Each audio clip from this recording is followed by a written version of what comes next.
Let's study Monteggia fracture dislocation. In Monteggia fracture dislocation, there will be fracture of the one bone and dislocation of the other bone. There will be fraction of the proximal one third of the ulna, as it is Monteggia fracture, M for Monteggia, and there will be fracture of the medial side of the bone, and in the medial side we have ulna bone. So proximal one third of the ulna fracture, and there will be dislocation of the head of the radius. Medial side, proximal one third of the ulna will get fracture, and head is the head of the radius, so it will get dislocated. Mechanism of injury is fall on outstretched hand with hyperextension and pronation injury. There is the classification, Bado's classification, which is of 4 types. One is extension type, 2 is flexion type, and the extension type is the most common. Incidence is 60%, and the flexion type is 5%, and type 3 is 20%, and in type 4 there will be fracture of the ulna and the fracture of the radius at the same level.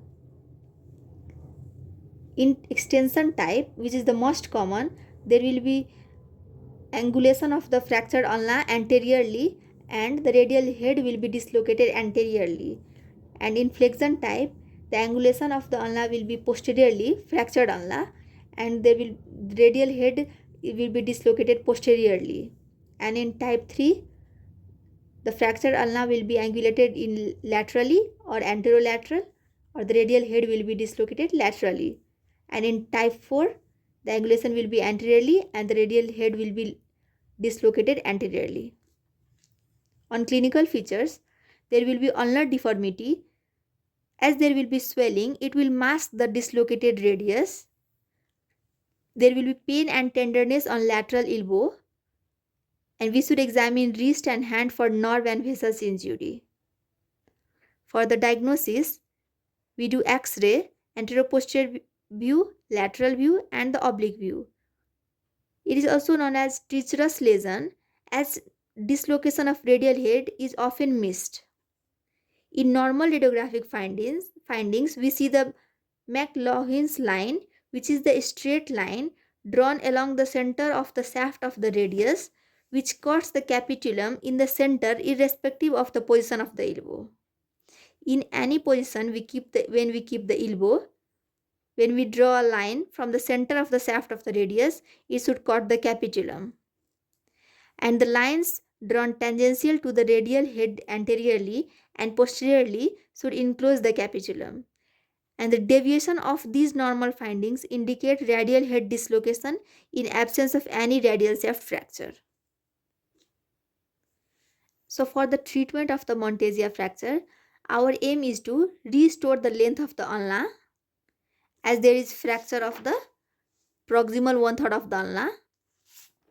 So we have to restore the length of the ulna, only after which the dislocated joint can be reduced, and the dislocated joint is the head of the radius.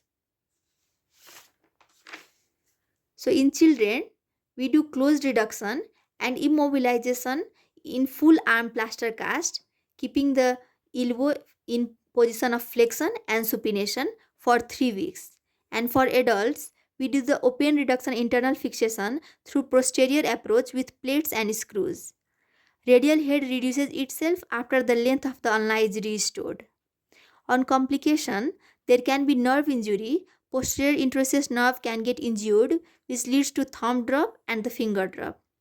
Malunion can occur, elbow flexion due to radial dislocation if ulna is not reduced properly. If we do not reduce the ulna properly, there will be flexion of the elbow due to radial dislocation. And in children, for malunion, no treatment is required, and in adults, we need to do ulnar osteotomy. Radial head excision is required. In children, chronic subluxation of radial head can occur due to incomplete green stick fracture, which goes undetected because of incomplete ossification of radial head and capital epiphysis which is not seen in the X-ray.